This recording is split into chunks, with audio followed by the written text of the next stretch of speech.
স্ত্রী শারমিন আমার উপার্জিত প্রায় 10 লাখ টাকা আত্মসাৎ করে বাবার বাড়িতে জমি কিনেছে। একই সঙ্গে তার খালাতো ভাই রাজু আহমেদের সঙ্গে পরকীয়া সম্পর্ক ছিল।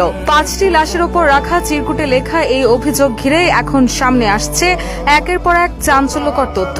গাজীপুরের কাপাসিয়ায় স্ত্রী, 3 কন্যা সন্তান ও শ্যালককে হত্যার অভিযোগ উঠেছে ফোরকান মিয়ার বিরুদ্ধে। হত্যার পর নিজেই শ্বশুরবাড়িতে ফোন করে ঘটনাটি জানানোর অভিযোগও উঠেছে তার বিরুদ্ধে। ভয়ঙ্কর এই হত্যাকাণ্ডে পুরো এলাকায় ছড়িয়ে পড়েছে আতঙ্ক, শোক আর ক্ষোভ। লাইলনের সুতা, সাদা লাইলন সুতা দিয়ে 2টা হাত বাঁধা ছিল, চোখে আপনি কালো উন্না দিয়ে বাঁধা, তারপর মুখে সাদা কষ্টিপটা উপরে ফ্লোরে পড়া ছিল, সাদা কষ্টি দিয়ে পুরো মুখ জড়ানো।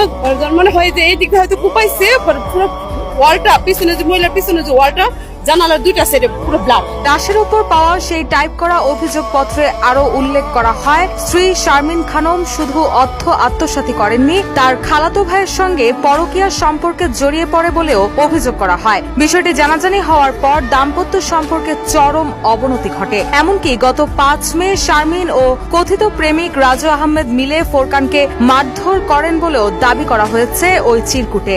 আর এই অভিযোগের 5টি অভিন্ন কপি পাওয়া যায় 5টি লাশের ওপর। নিহতদের মধ্যে রয়েছেন ফোরকানের স্ত্রী শারমিন, তাদের 3 কন্যা সন্তান মিম, উম্মে হাবিবা ও ফারিয়া এবং ফোরকানের শ্যালক রসুল। নিহতদের সবার বাড়ি গোপালগঞ্জ সদরে।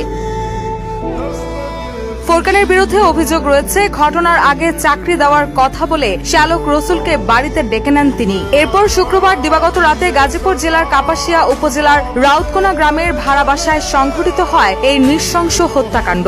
স্থানীয় প্রবাসী মনির হোসেনের বাড়িতে ভাড়া থাকতেন ফোরকান ও তার পরিবার। সেই ঘরের ভেতর থেকেই উদ্ধার করা হয় 5 জনের রক্তাক্ত মরদেহ।